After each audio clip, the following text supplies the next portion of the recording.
तो आइए शुरू करें। प्रश्न नंबर 1, छोटे भाई ने अपनी पढ़ाई का टाइम टेबल बनाते समय क्या क्या सोचा और फिर उसका पालन क्यों नहीं कर पाया। छोटे भाई ने अपनी पढ़ाई का टाइम टेबल बनाते समय ये सोचा कि वह अब अपना ध्यान पढ़ाई में लगाएगा, जिससे उसे बड़े भाई साहब की डांट ना खानी पड़े। इसलिए उसने झटपट टाइम टेबल बनाया और योजना बनाने लगा कि वह अब ऐसा करेगा जिससे पढ़ता रहे, है ना, बड़े भाई साहब उससे शिकायत ना कर पाए कि भाई वह पढ़ता नहीं है। और उसने क्या करा, उसने टाइम टेबल तो बनाया लेकिन उसमें खेलकूद की मद ही नहीं डाली, यानी कि खेलकूद को टाइम ही अलॉट नहीं किया, इसलिए वह पालन नहीं कर पाया। अगला प्रश्न है, एक दिन जब गुल्ली डंडा खेलने के बाद छोटा भाई बड़े भाई साहब के सामने पहुंचा तो उनकी क्या प्रतिक्रिया थी। बड़े भाई साहब को बड़ा गुस्सा आया। वे बोले, तुम कक्षा में प्रथम आ गए हो तो तुम्हें बहुत घमंड हो गया है, अपने आप को बुद्धिमान मानने लगे हो, बड़े बड़ों का घमंड नहीं रहा, फिर तुम्हारी क्या हस्ती है। इस बात को समझाने के लिए उन्होंने उसे राजा रावण और शैतान का उदाहरण भी दिया और कहा कि घमंडी का सर हमेशा नीचा ही होता है। प्रश्न नंबर 3, बड़े भाई साहब को अपने मन की इच्छाएं क्यों दबानी पड़ती थीं। बड़े भाई साहब अपने मन की इच्छाएं मन में ही रखते थे, उन्हें दबा लेते थे क्योंकि वे समझते थे कि वे छोटे भाई के लिए मार्गदर्शक हैं, उन्हें उसको संभालना है, इसलिए वे ऐसा करते थे। उन्होंने एक जगह कहा भी है, मेरा भी जी ललचाता है लेकिन करूं क्या, खुद बेराह चलूं तो तुम्हारी रक्षा कैसे करूं, यह कर्तव्य भी तो मेरे सिर है। अगला प्रश्न है, बड़े भाई साहब छोटे भाई को क्या सलाह देते थे और क्यों। उत्तर है, बड़े भाई साहब छोटे भाई को यह सलाह देते थे कि वह भी उनकी तरह पढ़ाई की मजबूत नींव डाले, एक एक विषय को बार बार पढ़े और उसे घमंड नहीं करना चाहिए। अगर वो कक्षा में प्रथम भी आया तो भी वो घमंड ना करे और जी तोड़ परिश्रम करे, क्योंकि वो स्वयं भी ऐसा करते थे।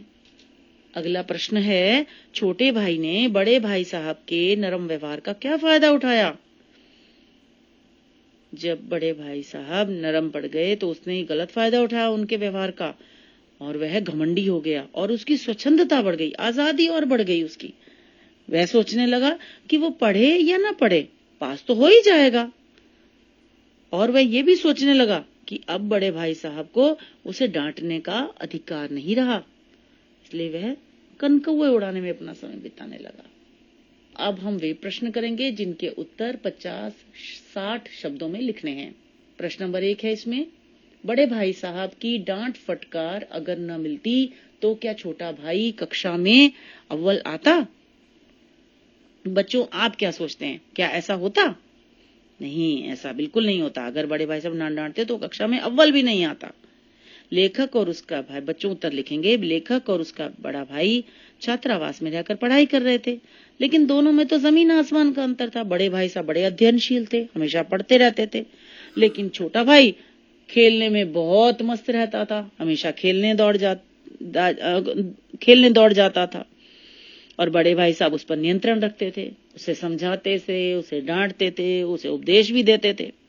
अगर बड़े भाई साहब न डांटते तो वो तो उसकी स्वच्छंदता बढ़ी रहती और वो तो आराम से खेलता ही रहता। ऐसे वो कुछ देर के लिए तो पढ़ने बैठता था, लेकिन कुशाग्र बुद्धि का था, ब्रिलियंट था वो स्टूडेंट, इसलिए कुछ देर पढ़कर ही वो अव्वल आ जाता था। इसलिए बड़े भाई साहब की उसे डांट फटकार मिली, तभी वह कक्षा में प्रथम आया। अगला प्रश्न है, इस पाठ में लेखक ने समूची शिक्षा के किन तौर तरीकों पर व्यंग्य किया है। क्या आप उनके विचार से सहमत हैं। इस पाठ में लेखक ने शिक्षा व्यवस्था में इतिहास की घटनाओं, ज्योमेट्री के नियमों और विधियों और छोटी छोटी बातों पर कई पृष्ठों के निबंध लेखन पर व्यंग्य किया है, क्योंकि वो लेखक का मानना है कि यह सब बातें रटंत विद्या की पक्षधर हैं, यानी इससे हम केवल रटना ही सीखते हैं, जो वास्तविक ज्ञान है वो प्राप्त नहीं हो पाता। ये शिक्षा केवल आंकड़ों और विवरणों पर बल देती है। और इस पाठ में लेखक ने परीक्षा प्रणाली पर भी प्रश्न चिन्ह लगाया है कि वह समुचित मूल्यांकन करने में असमर्थ है।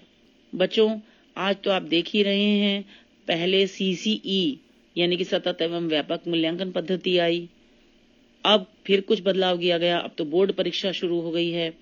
लेकिन साथ ही साथ कुछ जो अंक हैं वो इस वजह से भी निर्धारित किए गए हैं, बच्चों का पूरे वर्ष देखना है कि सब्जेक्ट एनरिचमेंट एक्टिविटी, ये सब बातें, अब पूरे साल बच्चों का जो समुचित मूल्यांकन है वो भी किया जाता है और साथ ही साथ बोर्ड परीक्षा भी चल रही है। तो अब तो आप देख ही रहे हैं कि काफी बदलाव आ गया है। अगला प्रश्न है, बड़े भाई साहब के अनुसार जीवन की समझ कैसे आती है? उत्तर होगा, बड़े भाई साहब के अनुसार जीवन की समझ किताबी ज्ञान से नहीं आती बल्कि जीवन के अनुभव से आती है। और इसके लिए उन्होंने छोटे भाई को क्या समझाया? उन्होंने उसे उदाहरण देकर समझाया।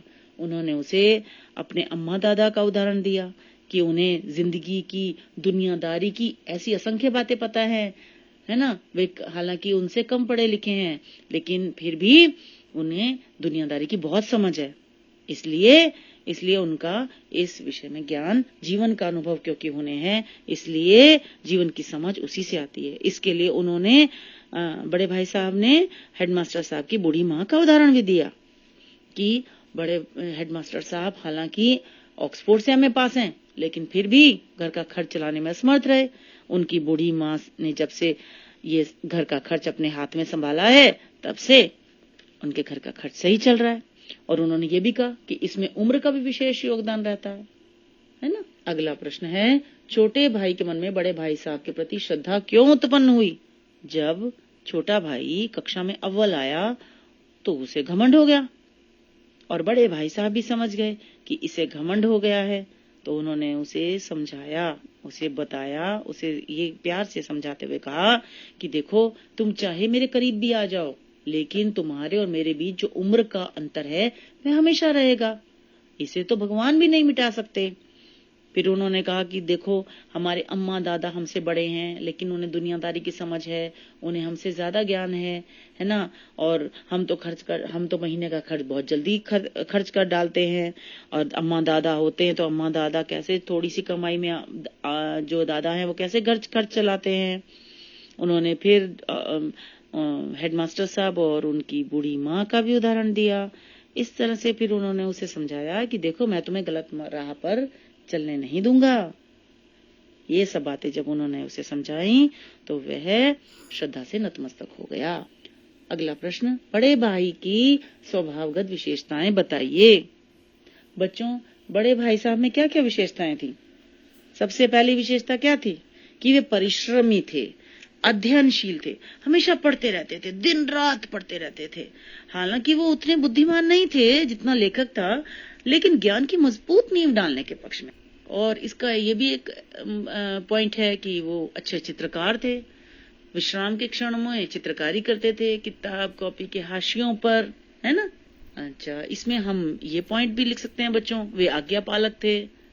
अम्मा दादा की देखो आज्ञा का पालन कर रहे थे। हालांकि अम्मा दादा उन्हें छात्रावास में देख नहीं रहे थे लेकिन उन्हें अपने कर्तव्य का बोध था, कर्तव्य परायण थे, है ना, कर्तव्यनिष्ठ थे, संयमी थे। किस तरह से संयमी थे कि वे, उनका दिल तो करता था कि वे भी खेलने जाएं, बाहर मेले तमाशों में जाएं, है ना, लेकिन फिर भी अपने मन को रोक लेते थे क्योंकि उन्हें इस बात का एहसास था कि वे अगर संयम बरतेंगे तभी वे छोटे भाई को तभी वे शिक्षा दे पाएंगे, तभी उसे वे राह पर ला सकते हैं, तभी वे उसे सीख दे सकते हैं। वे छोटे भाई के लिए पथ प्रदर्शक भी थे, उसके हितैषी भी थे, उसका भला चाहते थे। इसलिए वे बार बार उसे समझाते थे, कभी कभी डांटते भी थे, उपदेशक भी थे उसके लिए वे। तो ये सारी जो बातें हैं ये सब आप उनकी स्वभाव में लिखेंगे, स्वभावगत विशेषताएं हैं ये सब। अगला प्रश्न है, बड़े भाई साहब ने जिंदगी के अनुभव और किताबी ज्ञान में से किसे और क्यों महत्वपूर्ण कहा है? बड़े भाई साहब ने जिंदगी के अनुभव को किताबी ज्ञान की अपेक्षा अधिक महत्वपूर्ण कहा है क्योंकि उम्र के साथ ही अनुभव आता है। और इस बात को समझाने के लिए उन्होंने छोटे भाई को ये भी समझाया, ये भी बताया कि देखो, दादा थोड़ी कमाई में भी घर का खर्च चलाने में समर्थ हैं और हम तो छात्रावास में रह रहे हैं, दादा इतना पैसा भेजते हैं फिर भी जल्दी से खत्म हो जाता है, फिर हम धोबी और नाई से मुंह चुराते फिरते हैं।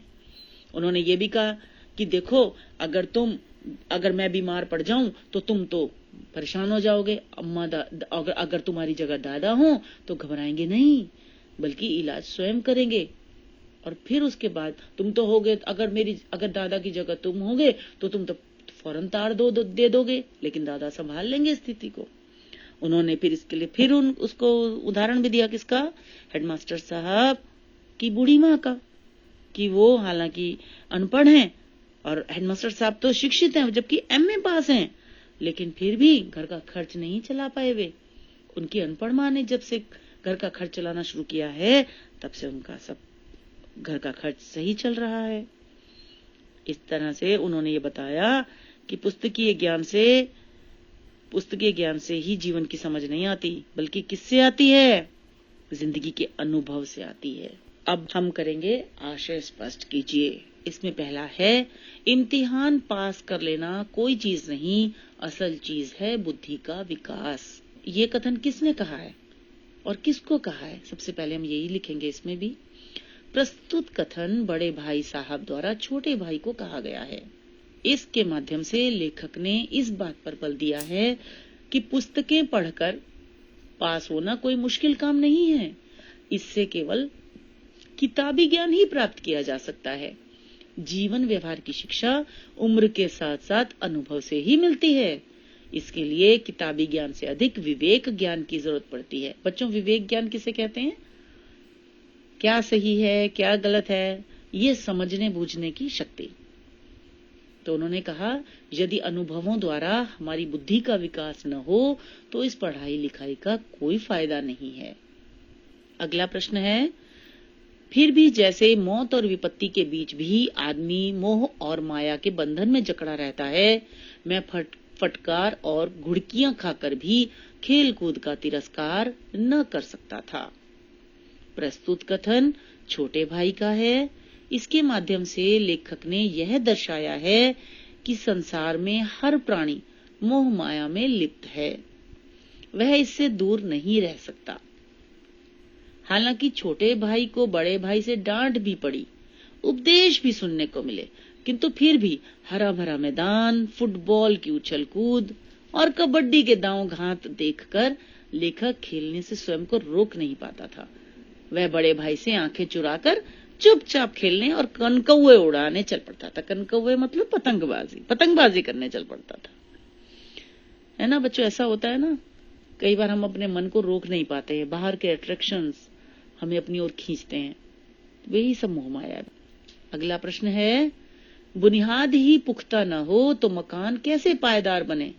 बुनियाद माने फाउंडेशन, नींव, पुख्ता माने मजबूत। इसका उत्तर होगा, प्रस्तुत कथन बड़े भाई साहब ने छोटे भाई को उपदेश स्वरूप कहा, उपदेश के रूप में कहा। उन्होंने ये बात उसको, वे बोले कि जिस प्रकार मकान की मजबूती उसकी नींव यानी फाउंडेशन पर निर्भर है, उसी प्रकार शिक्षा की नींव को मजबूत करने के लिए विषय को बार बार पढ़ना पड़ता है, ताकि वह अच्छी तरह दिमाग में बैठ जाए। यद्यपि बड़े भाई साहब पढ़ाई में होशियार न थे और एक ही कक्षा कई सालों में पास कर पाते थे, किंतु परिश्रमी होने के कारण, मेहनती होने के कारण वे हमेशा पढ़ते रहते थे। उनका अंतिम प्रश्न है, आंखें आसमान की ओर थीं और मन उस आकाशगामी पथिक की ओर जो मंद गति से झूमता पतन की ओर चला आ रहा था। मानो कोई आत्मा स्वर्ग से निकलकर विरक्त मन से नए संस्कार ग्रहण करने जा रही हो। प्रस्तुत कथन में कटी पतंग का वर्णन है। इसमें आकाश में उड़कर नीचे आती कटी पतंग को आकाश यात्री कहा गया है। लेखक कहता है कि वह कटी पतंग धीमी गति से नीचे की ओर आ रही थी, जिसे देखकर ऐसा लग रहा था मानो कोई आत्मा अलग होकर नए संस्कार अर्थात नया शरीर धारण करने जा रही हो। जब इंसान की मृत्यु हो जाती है तो शरीर तो यहीं समाप्त हो जाता है, लेकिन आत्मा तो अमर है, तो आत्मा मरती नहीं है और वो नया शरीर धारण कर लेती है। लेखक ने कटी पतंग का ऐसे ही वर्णन किया है। लेखक उस कटी पतंग पर नजरें टिकाकर उसी दिशा में दौड़ा जा रहा था।